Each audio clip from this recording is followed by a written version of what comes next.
কিভাবে সহজ উপায় এবং নিখুঁতভাবে এগ পোচ বানানো যেতে পারে সেটা আমি আপনাদের সঙ্গে আজকে শেয়ার করব। আমি আপনাদেরকে আজকে 4 রকমের এগ পোচ বানিয়ে দেখাবো। পোচ এই কথাটা এসেছে ফ্রেঞ্চ ওয়ার্ড পোচে থেকে, যেটার মানে হলো পাউচ বা স্মল প্যাকেট। এগ পোচ বানানোর জন্য লাগছে ডিম। আমি যেহেতু 4 রকমের এগ পোচ বানাবো তাই জন্য আমি 4টে ডিম নিয়েছি, গোলমরিচ, নুন, তেল এবং চাট মশলা। চাট মশলাটা অপশনাল, এটা আপনারা নিতেও পারেন নাও নিতে পারেন। আর লাগছে চিলি সস। আমি এখানে চিলি সসটা নিয়েছি ওয়াটার বেসড এগ পোচ বানানোর জন্য, যেটাকে জল এগ পোচও বলে। ওখানে এই চিলি সসটা ইউজ করলে পোচটার মধ্যে খুব সুন্দর একটা চিলির গন্ধ আসবে, অ্যাজ ওয়েল অ্যাজ এর মধ্যে যেহেতু ভিনিগার আছে ওটা পোচটাকে খুব ভালো মতো ইনট্যাক্ট রাখতে সাহায্য করবে। আপনারা চিলি সসের জায়গায় নর্মাল ভিনিগারও নিতে পারেন। প্রথমে আমরা বানাচ্ছি কনভেনশনাল পোচ, মানে যেরকম আমরা পোচ দেখে অভ্যস্ত সেরকম। তার জন্য প্রথমেই ফ্রাইং প্যানের মধ্যে আমরা দিয়ে দেব অয়েল। এরপরে তেলটাকে আমরা গরম হতে দেবো, আর ফ্লেমটা কিন্তু এরকম থাকবে, মানে লোয়ের থেকে একটু উপরে।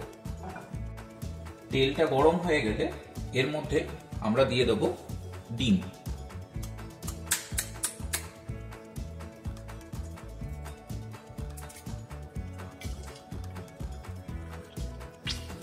এরপরে এটাকে একটুখানি এরকম ভাবে ছড়িয়ে নিন।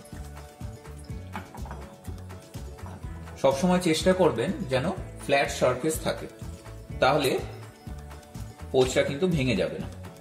আর ডিমটা যদি ফ্রিজে থাকে বা ফ্রেশ ডিম হয় তাহলেও কিন্তু ডিমটা ফাটবে না, মানে ডিমের যে ইয়কটা সেটা ফেটে যাবে না। এরকম ভাবে এই একটু লোয়ার থেকে উপরের ফ্লেমে আমরা ডিমটাকে কুক হতে দেবো ফর 30 সেকেন্ডস। এর মধ্যে আমরা এর উপরে দিয়ে দিলাম নুন,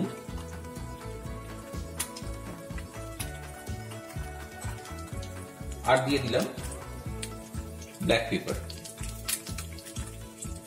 সঙ্গে অল্প chaat masala. Nonstick frying pan use করলে সব থেকে ভালো কিন্তু ডিমের পোচ হবে, তাহলে এই ইয়কটা ফেটে যাওয়ার চান্স কিন্তু থাকবে না।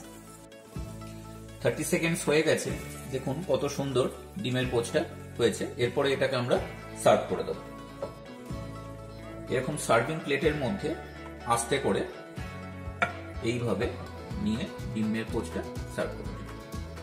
আমাদের সেকেন্ড টাইপের পোচ হলো এগ ডবল ফ্রাইড পোচ। এটার জন্য আমরা প্রথমেই ফ্রাইং প্যানের মধ্যে সিমিলার ভাবে 2 to 3 ml মতো তেল নিয়ে নিয়েছি। আপনারা সবসময় ইউজ করবেন ননস্টিক ফ্রাইং প্যান। এর মধ্যে আমরা দিয়ে দেব ডিম।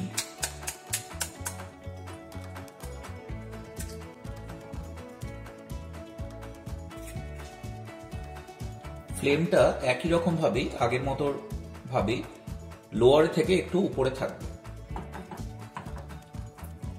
এরপরে এর মধ্যে আমরা একইভাবে দিয়ে দেব নুন, আর দিয়ে দেব গোলমরিচ, আর দিয়ে দেব চাট মশলা। এরকম ভাবে 30 to 40 সেকেন্ডস এর জন্য একটা সাইড ফ্রাই হওয়ার পরে আমরা এটাকে ফ্লিপ করে দেব। 30 সেকেন্ডস হয়ে গেছে, এরপরে এটাকে আমরা খুব সাবধানে ফ্লিপ করে দেব। পারফেক্ট পোচ হলে কিন্তু এর গায়ে খুব একটা ফ্রাইং স্পট কিন্তু থাকবে না, খুব ক্লিন হবে। এরকম ভাবে অপর পিঠটাও আমরা 10 থেকে 15 সেকেন্ডের জন্য ফ্রাই করে নেব। এতে জাস্ট উপরের লেয়ারটা ফ্রাই হবে, কিন্তু ভিতরের ইয়কটা কিন্তু ফ্লোই থাকবে। এটা আমাদের হয়ে গেছে, এরপরে এটাকে আমরা সার্ভ করে দেব। এরকম ভাবে আস্তে করে সার্ভ করে দেব।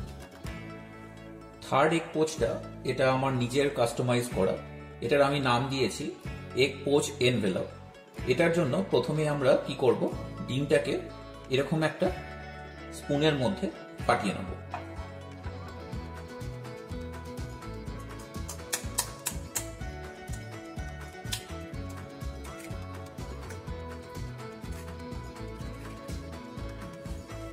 তারপরে একটা স্পুন দিয়ে আমি এই ডিমের কুসুমটাকে আটকে খালি ইয়কটাকে ফ্রাইং প্যানের মধ্যে দিয়ে দেব।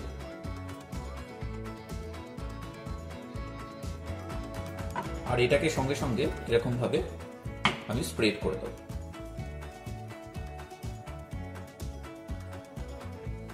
এক্ষেত্রে ফ্লেমটা কিন্তু একদম লো থাকবে। এটা যখন এই সাদা পার্টটা কমপ্লিটলি কুকড হয়ে যাবে, সাদা হয়ে আসবে, তখন আমরা এর উপরে দিয়ে দেব ডিমের কুসুমটা। এরপরে আমরা এই চারদিক থেকে এটাকে আস্তে করে এরকম ভাবে মুড়ে দেব।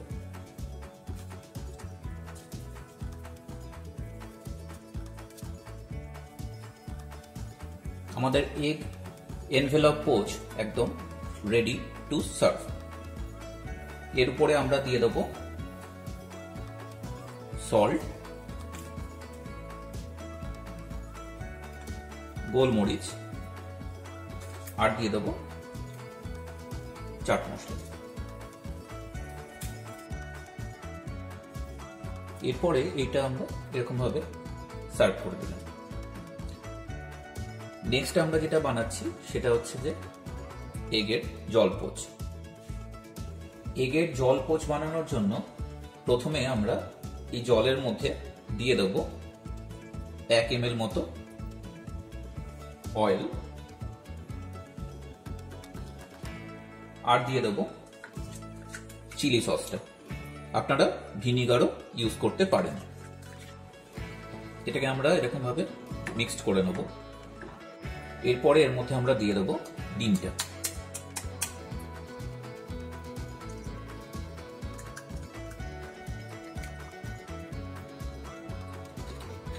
জলটাকে আমি আগে থেকেই গরম করে রেখেছিলাম। এরকম ভাবে এই গরম জলে 40 সেকেন্ডসের জন্য রাখার পরে আমরা ডিমটাকে তুলে নেব। ভিনিগার দিলে এই যে ডিমের যে শেপটা, এই শেপটা কিন্তু থাকবে, আর যদি না দেন তাহলে চারদিকে এটা কিন্তু ছড়িয়ে যাবে।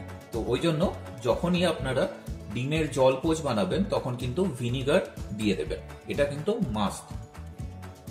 এরপরে আমরা এই পোচটাকে সার্ভ করে দেব।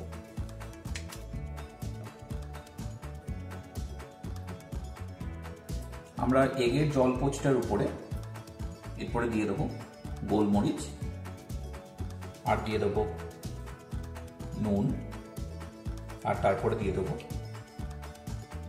চাট মশলা। তো আজকের ভিডিওটা আপনাদের কেমন লাগলো আমাকে প্লিজ কমেন্ট করে জানাবেন। যদি ভালো লেগে থাকে তাহলে প্লিজ একটা লাইক করবেন আর শেয়ার করে দেবেন, আর যদি না ভালো লেগে থাকে অবশ্যই একটা ডিসলাইক দেবেন। আর যদি আমার চ্যানেলটা আপনাদের ভালো লেগে থাকে তাহলে প্লিজ সাবস্ক্রাইব করুন আর পাশের বেল আইকনটা প্রেস করে দিন, সো দ্যাট আমার নেক্সট কুকিং ভিডিওগুলো আপনাদের কাছে সহজেই পৌঁছে যায়। সবাই খুব ভালো থাকবেন এবং খুব ভালো ভালো খাবার খাবেন। নমস্কার।